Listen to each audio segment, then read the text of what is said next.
직업상담사를 채용하는 제2사 면접에 3명의 지원자가 면접실에 입장하였습니다. 첫 번째 지원자에게 오늘 면접장에 오면서 어떠한 생각이 들었나요? 라고 편안한 마음이 들도록 하여 자연스럽게 역량을 추출하기 위한 라포 형성 질문으로 면접을 시작하였습니다. 첫 번째 지원자가 밝은 표정으로 날씨가 너무 좋아 놀러 나가고 싶었습니다 라는 답변을 하였습니다. 두 번째 지원자에게는 식사하셨나요? 라는 질문을 하였더니 식사했습니다 라고 짧게 대답하고 이내 말씀이 없었습니다. 세 번째 지원자에게는 오는데 힘들지는 않으셨나요? 라고 여쭈어 보았더니 회사까지 오는데 너무 멀었습니다 라고 솔직한 마음을 답변해 주었습니다. 면접관은 라포나 친근함 형성을 목적으로 물어본 것인데 면접관이 의도하지 않은 지원자들의 마음을 알 수 있는 정보가 답변으로 돌아왔습니다. 지원자의 마음을 알았다니 이게 무슨 뜻인지, 질문에서 추출하게 된 지원자의 유의미한 정보가 무엇인지 답변별로 확인해 보겠습니다. 날씨가 너무 좋아 놀러 나가고 싶었습니다 라고 대답한 첫 번째 지원자는 답답한 공간을 벗어나 어디론가 훌훌 떠나 자유롭고 싶은 심리 상태를 드러낸 것입니다. 취업은 어디론가 떠나고 싶은 마음이 필요한 것이 아닌 어딘가에는 얽매일 수밖에 없는 제약된 환경입니다. 따라서 추가 질문으로 근속 여부에 대한 확인이 필요한 답변임을 알 수 있었습니다. 다음으로 식사했습니다 라고 짧게 대답한 두 번째 지원자는 단답형 답변을 함으로써 구직자에게 도움을 주어야 하는 직업상담 직무에서 아주 중요한 역량인 커뮤니케이션과 소통 능력에 대한 확인이 필요한 답변을 하였습니다. 회사까지 오는데 너무 멀었습니다 라고 답변한 세 번째 지원자는 나는 너무 멀어서 못 다닐 수도 있다라는 면접관이 전혀 예상치 못한 정보를 주었습니다. 면접관은 이를 뜻밖의 소득이라고 하는데 평가할 대상이 한 사람 줄었기 때문입니다. 왕복 4시간 동안 출퇴근할 수 있는 사람은 극히 드물기 때문입니다.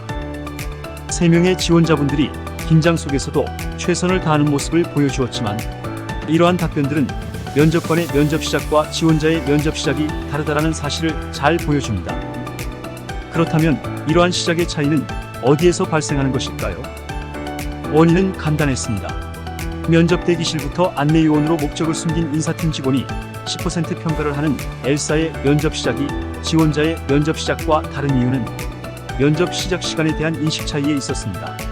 면접관은 평가를 위한 관찰을 해야 했고 지원자는 이러한 면접관의 질문에 답변을 해야 했습니다. 서로의 목표와 관점이 달랐기 때문입니다. 면접관은 역량에 맞는 인재를 찾아야 했고 지원자는 합격자로 선발되어야 했습니다.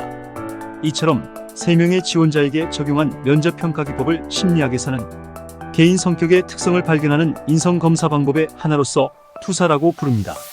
앞서 사례처럼 꼭 구경 가고 싶을 정도로 날씨가 너무 좋다는 답변은 그 자체로는 틀린 답변은 아니지만 지원자의 마음이 투영된 투사법을 작동시킨 질문의 답변이 되어 이내 면접관에게 자신의 마음을 노출시킬 수 있습니다. 따라서 이러한 투사 기술이 적용된 면접관의 면접 질문의 경우 지원자 자신이 편안한 마음이 들었다는 라포 형성의 질문 목적에 부합하는 답변 정도면 무난합니다. 왜냐하면 질문 하나에 합격 불합격인 면접은 없기 때문입니다. 면접관에게나 지원자에게나 시간은 똑같습니다. 하지만 면접이라는 압박 상태에서는 아드레날린 분비가 급증하여 시간이 왜곡되고 판단이 흐려지게 됩니다. 지금 10초라는 시간을 연속으로 5회만 측정해봐도 금방 알 수 있는 사실입니다. 이처럼 부정확할 수 있는 인간 예측에서의 투사는 지원자의 면접 시작과 면접관의 면접 시작이 다름을 파고드는, 그래서 면접관에게 평가가 가능한 정보를 가져다 줄 수 있는 아주 유용한 면접 기술 중 하나입니다. 투사로 투영된 지원자의 가공되지 않은 원시 데이터는 질문 소재가 필요한 면접관에게 좋은 먹잇감이 될 수도 있습니다. 마지막으로 이 영상을 보고 계시는 면접관님들이 지원자라 생각하시고 한번 답변해 보겠습니다. 오늘 날씨가 어떻습니까? 감사합니다.